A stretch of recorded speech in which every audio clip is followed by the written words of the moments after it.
কৃষ্ণের রূপ কে দেখিয়েছিস বল? ললিতা তুই দেখিয়েছিস। আর যদি বা রূপ দেখালি কৃষ্ণের ওই ডাকাতিয়া বাসি কে শোনালি বল? বিশাখা তুই শোনালি। তাহলে রাধার এই দিনটার জন্য তো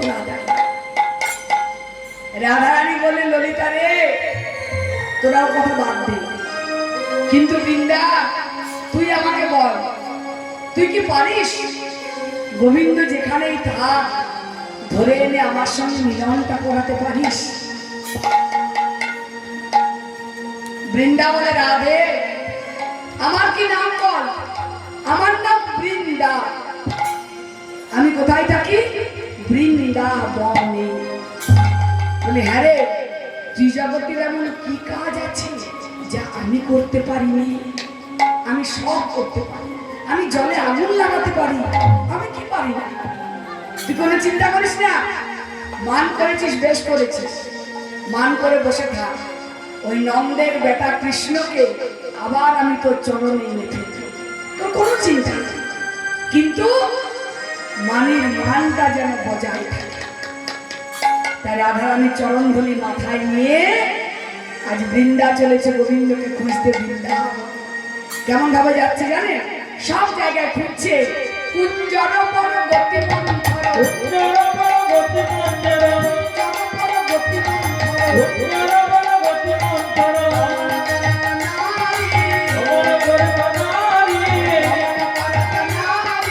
অমর করে বনারি, বংশী পট নাম কত লাগে, বংশী পট নাম কত মনোহরি মনোহরি, বংশী পট নাম কত মনোহরি মনোহরি, বংশী পট নাম কত মনোহরি মনোহরি, শ্যাম কুণ্ড মদন কুঞ্জ, শ্যাম কুণ্ড মদন কুঞ্জ, শ্যাম কুণ্ড মদন কুঞ্জ, রাধা কুণ্ড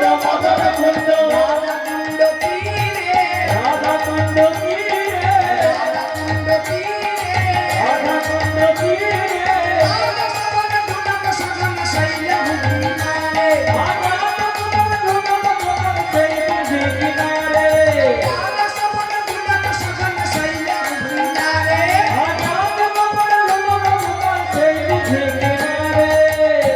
শ্যাম কুণ্ডে গেল গোবিন্দ নেই, মদন কুঞ্জে গেল গোবিন্দ নেই, রাধা কুণ্ডে সেখানেও নেই। এরপর যেখানে শ্রীরাম সুদাম রাম বসুরাম তারা ধেনু বর্ষের প্রায় চড়াচ্ছিল সেখানেও দূর থেকে গিয়ে দেখলো আহা যাহা ধেনু সব করতা জীবন, যাহা ধেনু সব করতা হীরা, যাহা ধেনু সব করতা জীবন, যাহা ধেনু সব করতা হীরা,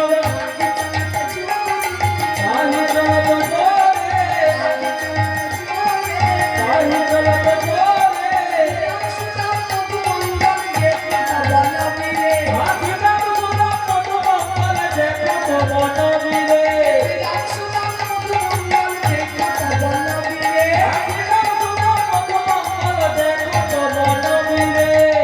না সকালে যেখানে ধেনু বর্ষ চড়াচ্ছিল সেখানেও গোবিন্দ। এরপর বৃন্দা যখন সারা বৃন্দাবনে গোবিন্দকে পেল না তখন বললো হে মাধব তুমি যেখানেই থাকো এই বৃন্দাকে দেখা দাও, দয়া করো গোবিন্দ দয়া করো। এই বলে বৃন্দা যেই না যমুনার কুল দিয়ে পার হচ্ছে হঠাৎ দূরে দেখতে পেল, বৃন্দা দূর থেকে দেখছে ও দেখে যমুনার কুলে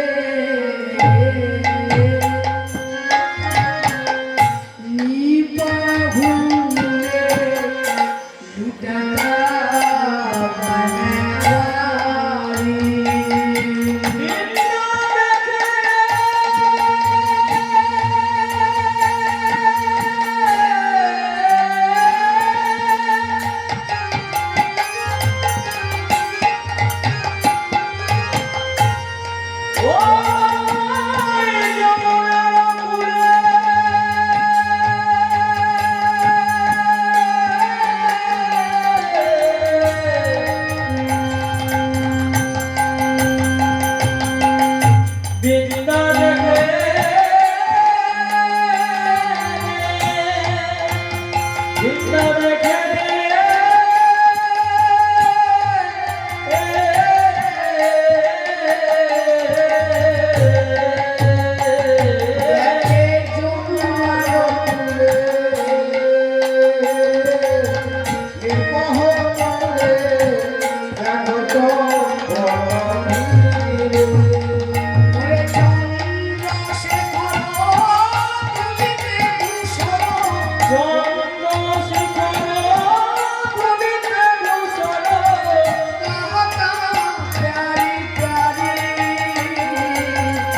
করছেন আর ধুলায় গা ডলে দিচ্ছে।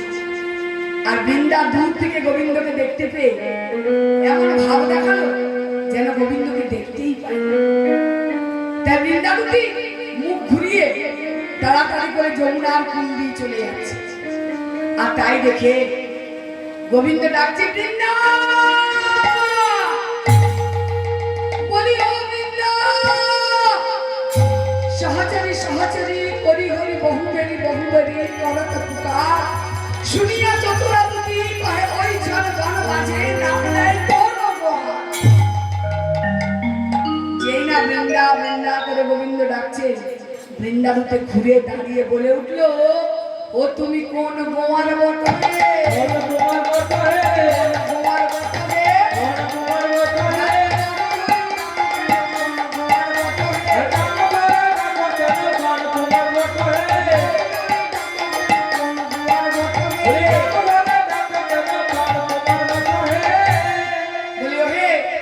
তুমি কেমন গোয়া? জানা নেই শোনা নেই, একটা নারীর নাম ধরে ধরে ডাকছো। গোবিন্দ বলেন, হাই হাই হাই হাই। বলি ও বৃন্দা, তুমি আমাকে চিনতে পারছো না? আমি তোমাদের কৃষ্ণ, কৃষ্ণ। একবার এসো বৃন্দা, তোমাকে আমার খুব প্রয়োজন। বৃন্দা বলে, কি নাম বললে? তোমার নাম কৃষ্ণ? তাহলে শোনো কৃষ্ণ, আমি তোমার কাছে যাব, তোমার কাছে যাব, তোমার কাছে যাব, আমি তোমার কাছে যাব।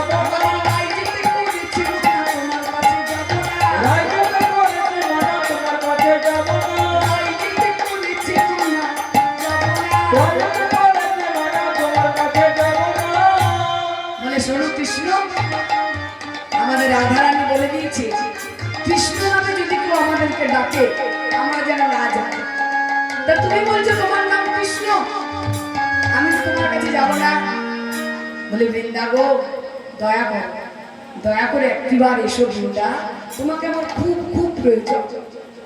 আর ভক্তমণ্ডলী আপনারাও জানেন, বৃন্দাবতী গোবিন্দকে নিয়ে যাওয়ার জন্য এসেছে, কিন্তু এটা বৃন্দার বাইরের ভাব। তা গোবিন্দের ডাকে বৃন্দা এমন ভাব দেখালো যেন কত না বিরক্ত হয়েছে। তাই বিরক্ত হয়ে গোবিন্দের কাছে গিয়ে দাঁড়ালো আর দাঁড়িয়ে বলে উঠলো, কি বলবি তাই বল না, কি বলবি তাই বল না, তাই বল না, কি বলবি তাই বল না।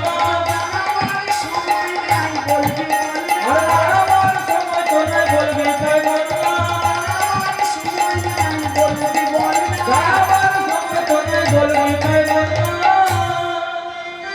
তাড়াতাড়ি বলো কি বলতে চাও, আমার এত দাঁড়ানোর সময় নেই।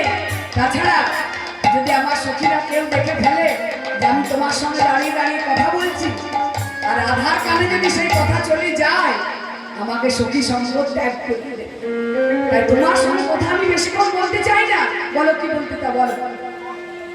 গোবিন্দ বলেন, বৃন্দা গো, রাধা চরণে বড় অপরাধ করেছি। যে করে হোক, যে ভাবে হোক, রাধার সঙ্গে তুমি আমাকে মিলনটা করিয়ে দাও বৃন্দা। বৃন্দা বলে, কি বললে গোবিন্দ? রাধার সঙ্গে মিলন সেটা তো আর কোনোদিন সম্ভব নয়, কারণ তুমি যে কাণ্ড করে এসেছো। আচ্ছা গোবিন্দ, সত্য করে বলো তো, যার কুঞ্জে রাত্রিবাস করেছিলে করেছি, কিন্তু সেই প্রতিচিহ্ন নিয়ে রাধারানীর কুঞ্জে আসতে তোমার লজ্জা করলো না? ছি ছি গোবিন্দ, ছি, তুমি এলে কি করে? তাই বৃন্দাবতী গোবিন্দকে ভর্ৎসনা করে বলতে লাগলো, বলো তো মাধব, আহা প্রভাতে রাধার কুঞ্জে আসতে লজ্জা হলো না, প্রভাতে রাধার কুঞ্জে আসতে লজ্জা হলো না,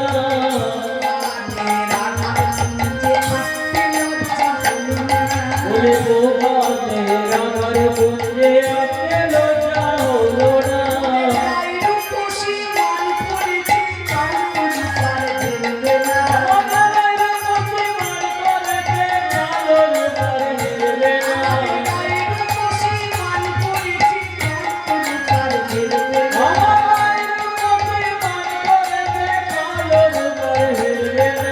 প্রভাতে রাধার কুঞ্জে আসতে লজ্জা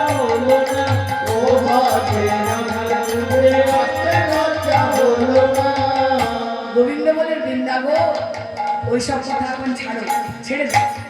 আচ্ছা বলো তো বৃন্দা, এই অসময়ে তুমি কেন যমুনার কূলে এসেছো? বৃন্দা বলে, গোবিন্দ আমি যমুনার কূলে ফুল নিতে এসেছি গো। বলে কেন গো, তোমাদের রাধার কুঞ্জে ফুল নেই? বলে ফুল কেন থাকবে না, রাধারানীর কুঞ্জে আমার অনেক ফুল, কিন্তু জানো গোবিন্দ রাধারানীর কুঞ্জের ফুলগুলো সব ঝিমিয়ে গেছে, আর তাই এলাম যমুনার কূলে টাটকা টাটকা ফুল নিতে। কিন্তু গোবিন্দ আমি যমুনার কূলে এসে কি দেখলাম জানো, যে রাধার কুঞ্জের ফুলগুলো যদি ঝিমিয়ে গেছে, যমুনার ফুলের ফুল মাটিতে ঝরে পড়া আগুন যাচ্ছে। অর্থাৎ বৃন্দাবনকে জানালো যে রাধারানী গোবিন্দের বিরহে যদি কাঁদছে, গোবিন্দ রাধার বিরহে ধুলায় কড়া আগুন যাচ্ছে। হ্যাঁ গোবিন্দা, তুমি একটু আগে বললে না যে তোমাদের রাধা নাকি বলেছে কালো রূপ ফেরবে না? হ্যাঁ ঠিক শুনেছ, রাধা প্রতিজ্ঞা করেছে কালো রং, কালো রূপ, মানে কালো রঙের কোনো জিনিস রাধারানী আমাদের আর চোখ চেয়ে দেখতে চান। বলেছে কি গোবিন্দা, তোমাদের রাধা যদি কালো রং না দেখে, যমুনার জলের রং যে কালো গো, তোমাদের রাধা কি করবে?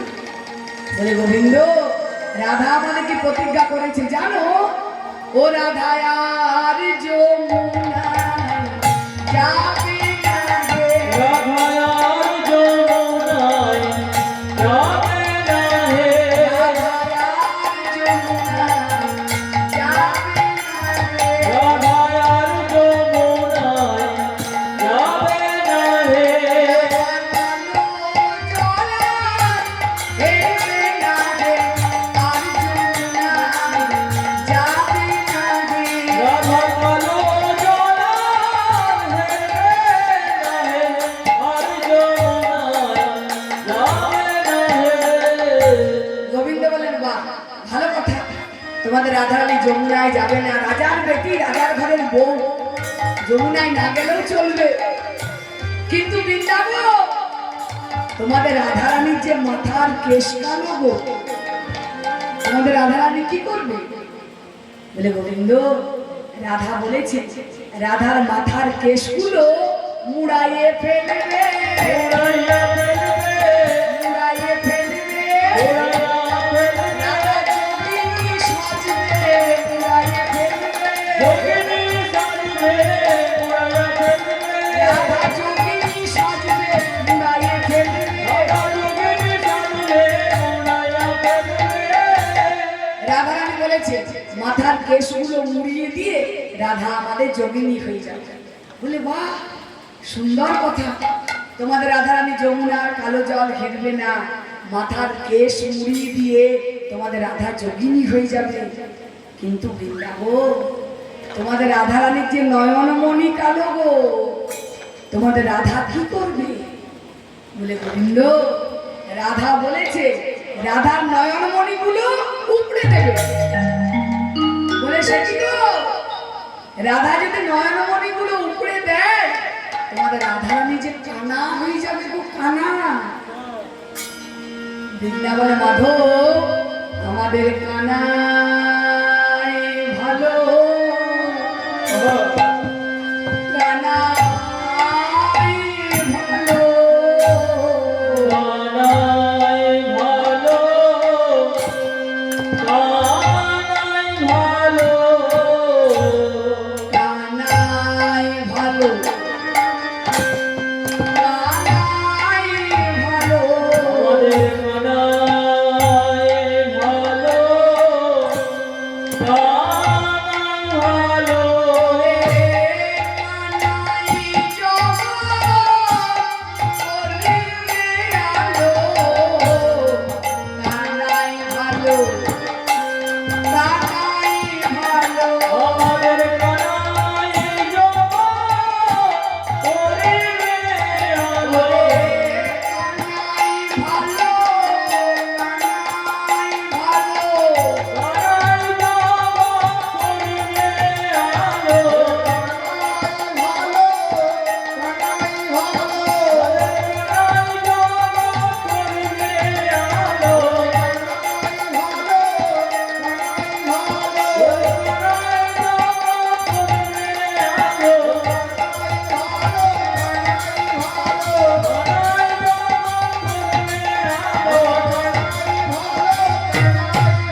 দয়া করো বৃন্দা, দয়া করে তুমি একবার আমাকে রাধার সঙ্গে মিলনটা করিয়ে দাও।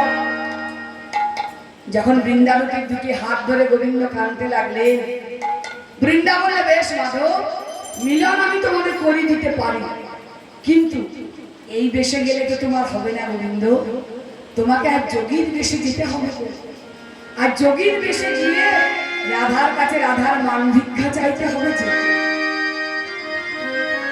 গোবিন্দ বলেন, হ্যাঁ গো বৃন্দা, এই অসময়ে যমুনার কূলে আমি যোগীর বেশ কোথায় পাই?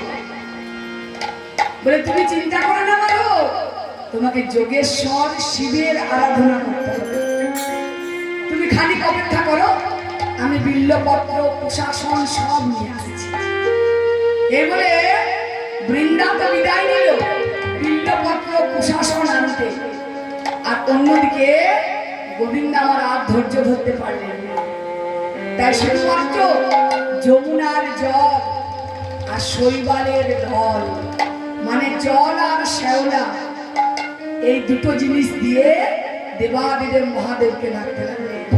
আর কাতর ভাবে ভোলানাথকে ডেকে ডেকে বলতে লাগলেন, প্রভু মে শামানি শামা শেষ গুণানি গুণানি নামহি সদরা রাধানির কলুর জয় দত্ত পুরাণ নামহি শিবা শিবা কলকতরু পরমাম শিব শিব কল্পতরু, পরমাম শিব শিব কল্পতরু, পরমাম শিব শিব কল্পতরু।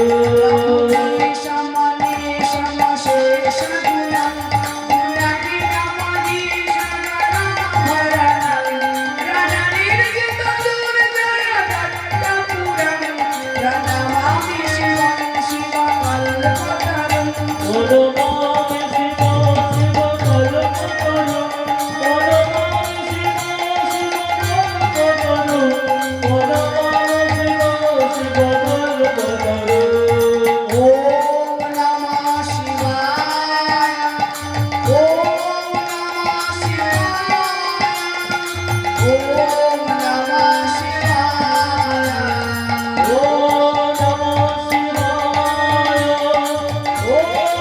নমঃ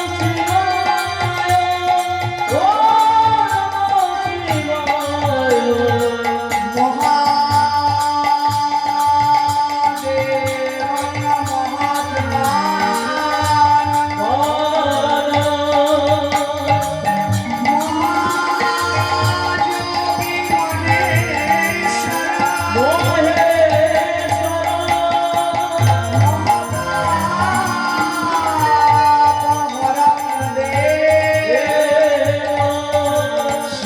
ওম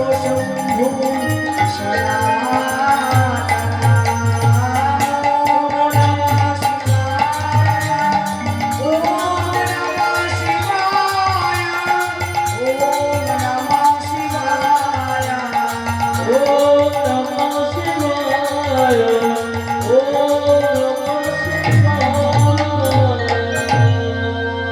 আর গোবিন্দের আরাধনার ফল কি হলো জানেন? ওই জল আর শ্যাওলা দিয়ে যেই না ভোলানাথের পুজো করেছে, অমনি কৈলাস পর্বতে আনন্দিত চিতে শঙ্কর পার্বতী ছিল বসি। শ্রীকৃষ্ণ অর্চনে শৈবাল ভূষণে দুহু তনু গেল ভাসি। মা মহামায়া বলেন, ভোলানাথ, আজ কোন ভক্ত তোমাকে জল আর শ্যাওলা দিয়ে পুজো করেছে? ফুল নেই, বিল্লপত্র নেই, কোনো নৈবেদ্য নেই, শুধু জল আর শ্যাওলা। কোন ভক্ত, কে দিয়েছে দেবী? ভোলানাথ। ভোলানাথ বলেন, ওগো দেবী, আজ আমার ভক্ত নয়, আজ আমার ভগবান আমার পুজো করেছে। আর শুধু জল আর শ্যাওলা কেন দিয়েছে জানো? সে কেন দিয়েছে বলো তো? কারণ সে তো কোনদিন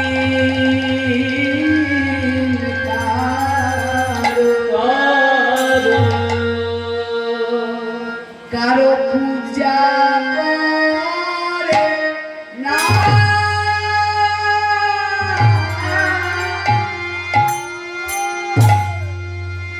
সে পূজা নিতে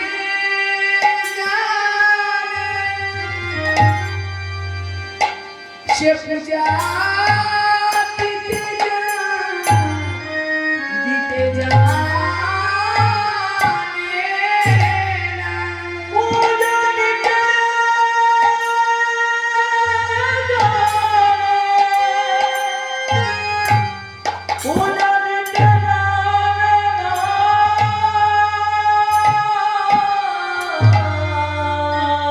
সে পূজা দিতে জানে না ও সে তো কোনোদিন কারো পূজা করে না পূজা করে না সে কোনোদিন পূজা করে না পূজা করে না সে কোনোদিন পূজা করে না পূজা করে না সে কোনোদিন পূজা করে না পূজা করে না সে কোনোদিন পূজা করে না। তাই ভোলানাথ বলে নব দেবী আমি এক্ষুনি যাব বৃন্দাবনে যমুনার কুলে। মহামায়া বলেন ভোলানাথ আই তোমার সঙ্গে আমিও যাব, দেখবো কেমন ভক্ত। তাই ভোলানাথ আর পার্বতী এলেন বৃন্দাবনে যমুনার কুলে। আর গোবিন্দ আমার দূরে দেখলেন ভোলানাথ আসছে, আর ভোলানাথকে আসতে দেখে পরমানন্দ গোবিন্দ আমার কি করলেন, ও তখন হর কেঁদে দেখিয়া হরি, হরকে দেখিয়া হরি তখন আবু সারি গেল, হরকে দেখিয়া হরি আর চলে গেল হরকে দেখিয়া হরি আবু সারি গেল, হরকে দেখিয়া হরি আর চলে গেল হর হরি ভয়েতে আলিঙ্গন করিল, হর হর হরি হরি আর হলো হর হরি ভয়েতে আলিঙ্গন করিল। হর হর হরি হরি আর হলো। আর এমন সময় বৃন্দা নিয়ে এলো কুশাসন বিল্লপত্র। গোবিন্দ আমার সঙ্গে সঙ্গে সচন্দন বিল্লপত্র নিয়ে ওম নমঃ শিবায় বলে দিলেন ভোলানাথের চরণে। আর ভোলানাথ সচন্দন তুলসী নিয়ে ওম নমঃ ভগবতে বাসুদেবায় বলে দিলেন গোবিন্দের চরণে।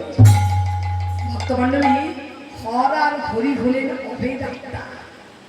যাই হোক বৃন্দাবনে ভোলানাথ আজ আমাদের গোবিন্দকে যোগীর বেশে সাজাতে হবে। রাধা করেছে মান, তাই গোবিন্দকে যোগীর বেশে রাধার মান ভিক্ষা চাইতে হবে যে। আর কথাটা শুনে মা মহামায়া বললেন ছি ছি ছি ছি মা কি লজ্জার কথা, কি লজ্জার কথা। বলি রাধা করেছে মান, তার জন্য গোবিন্দকে যোগীর বেশে যেতে হবে মান ভিক্ষা চাইতে। তাই মা আমার গোবিন্দকে উদ্দেশ্য করে বলে উঠলে ছি ছি তোমাদের ছোট ঘরের ছোট কাজ, ছোট কাজ ছোট ঘরের ছোট কাজ, ছোট ঘরে ছোট ওরে নারীর পায়ে ধরবে কেন ছোট ঘরের ছোট কাজ, ছোট ঘরে ছোট ওরে নারীর পায়ে ধরবে কেন ছোট ঘরের ছোট কাজ, ছোট ঘরে ছোট ছি ছি ছি ছি ছি। বলি তোমাদের বৃন্দাবনের কাজ কারবারটাই ছোট লোক ঘরে, নইলে পুরুষ মানুষ সে কিনে একটা নারীর চরণে ধরে, কি লজ্জা কি লজ্জা। তা গোবিন্দ আমার অনেকক্ষণ থেকে শুনছে যে মা ছোট লোক বলে তাকে ইঙ্গিত করছে। অনেকক্ষণ শোনার পর বলে ও মা তুমি ঠিকই বলেছ, আমাদের কাজ কারবারটাই ছোট লোক ঘরে নয়, আমরা ছোট লোক তাই নারীর চরণে ধরেছি। আর মা তুমি তো কত বড় ঘরের বেটি বলো, তুমি রাজার ঘরের বেটি আর আমি ছোট লোক। তা তুমি রাজার ঘরের বেটি বলে তুমি কি করেছো জানো মা? বলি আমি ছোট লোক বলে নারীর চরণে ধরেছি, আর তুমি বড় লোকের বেটি তো তাই তুমি কি করেছো বলো তো মা? ও মা বল কে বাডাই মা, বল কে বাজাই মা, বল কে দেই মা, বল কে বাজাই মা, স্বামীর মুখে চরণ বল কে দেই মা, স্বামীর মুখে চরণ বল কে বাজাই মা, স্বামীর মুখে চরণ বল কে দেই মা। স্বামীর মুখে চরণ বল কে বাজাই মা। ছোট লোক বলে নারীর চরণে ধরবে। আর বড় লোকের বেটি তো, তাই তুমি তোমার স্বামীর বুকে চরণ দিয়েছো। মনে পড়ছে না মা? কবে তুমি ভোলানাথের বুকে চরণ দিয়েছো? আমি তোমাকে মনে করিয়ে দিচ্ছি, দাঁড়া শোনো। ও যেদিন রুধির খেয়ে মত্ত হয়ে নাচো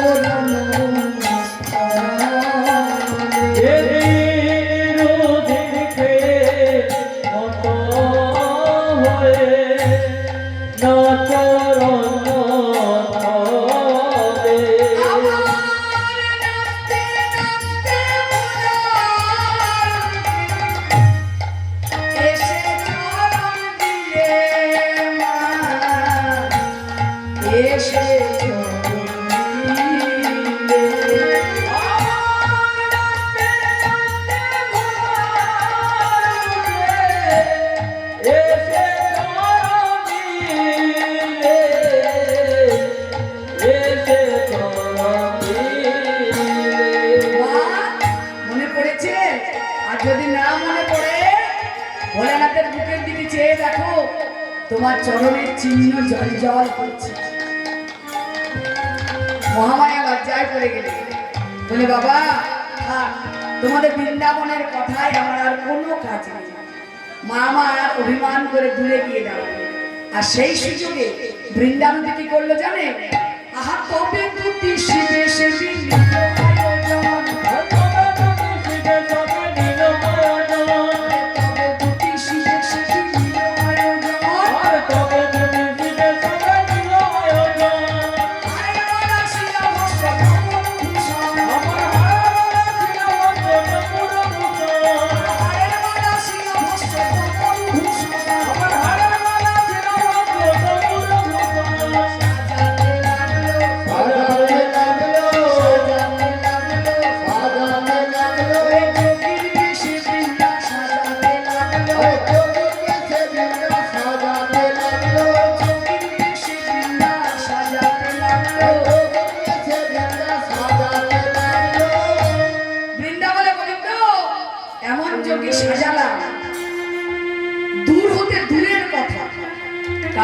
তোমাকে কেউ চিনতে পারবে।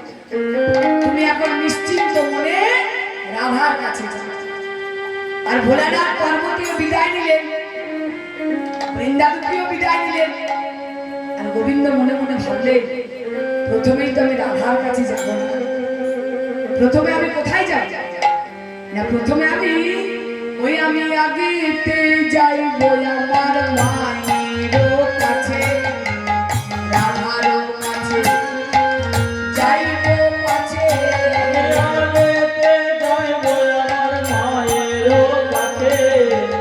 রাধার কাছে যাইব কাছে। আবার চিনিতে যদি না পারে মাতা, সফল হইব যাইব যথা।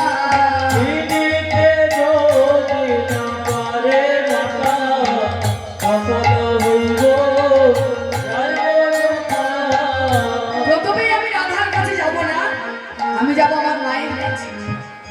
আর মা যদি আজ আমাকে চিনতে না পারে, তবে যাব আমি রাধার কাছে। এই বলে যোগী বেশি গোবিন্দ আবার যোগীর বেশ ধারণ করে উচ্চ কণ্ঠে গাইতে গাইতে চলেছে। আজ মুখে হরি হরি নাম ডাকে উচ্চ স্বরে, হরি হরি নাম ডাকে উচ্চ স্বরে। হরি হরি নাম ডাকে উচ্চ স্বরে। হরি হরি নাম ডাকে উচ্চ স্বরে। দশ দশ নীতি প্রেমে থাকি অন্তঃপুরে।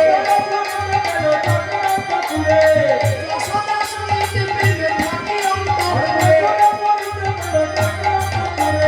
হর হর মহাদেব, হর হর মহাদেব, হর হর মহাদেব, হর হর মহাদেব, মহাদেব করতে করতে নন্দরানীর দরজায় এসে দাঁড়ালো। আর ডাক শুনে মা আমার ছুটে গিয়ে দরজা খুলে দিল। আর দরজা খুলে দিয়ে সামনে অপূর্ব সুন্দর যোগীকে দেখে মা আমার চমকে উঠে মনে মনে ভাবলেন, কে এই যোগী? এই যোগীকে আমি কোথায় দেখেছি? এই যোগীকে যে আমার বড্ড চেনা চেনা লাগছে। তাই মা বলেন, বাবা যোগী তোমাকে আমি কোথায় দেখেছি বলো তো বাবা? তোমাকে আমার খুব চেনা চেনা লাগছে। যোগী বেশে গোবিন্দ বলে না মা, দেখতেই পারো বৃন্দাবনে কত ঘরে ভিক্ষা করে গেছি, হয়তো কোথাও তুমি আমাকে দেখে থাকবে। বলে না না যোগী না, তোমার ওই বাঁকা চোখ, তোমার ওই ভঙ্গি বাঁকা আমার বড় চেনা বাবা। এসো বাবা যোগী, তুমি আমার ঘরে এসো। মা আমার যোগী বেশি গোবিন্দকে ভেতরে নিয়ে গেলে আসনে বসতে দিলেন। আর বসতে দিয়ে যোগী বেশি গোবিন্দের কাছে গিয়ে তার গায়ে মাথায় হাত বুলিয়ে বলেন, বাবা যোগী, এই অল্প বয়সে কেন তুমি যোগীর বেশ ধারণ করেছো? আমার মনে হচ্ছে তোমার বুঝি মা নাই। মা থাকলে এই এত সুন্দর ছেলেকে কি বিদায় দিতে পারতো? বাবা যোগী, তোমাকে দেখার পরে মনটা বড় উথাল পাথাল করছে।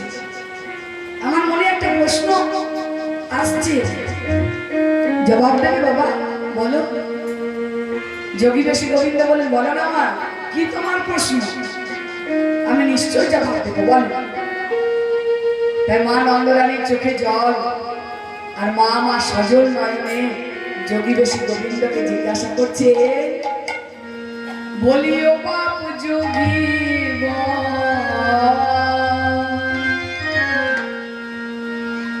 কোথায় তোমার ঘর, কে বা তোমার মাতা পিতা? ও যোগী রে,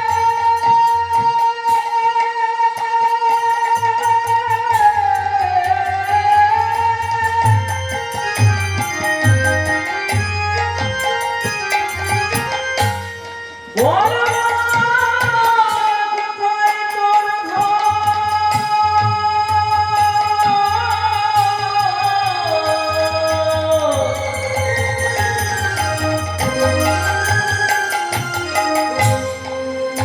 কে বা তোর মাতা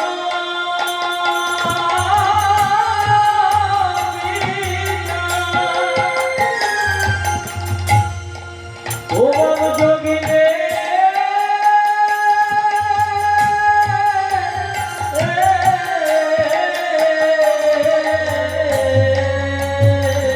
বলি ও বাবা যোগী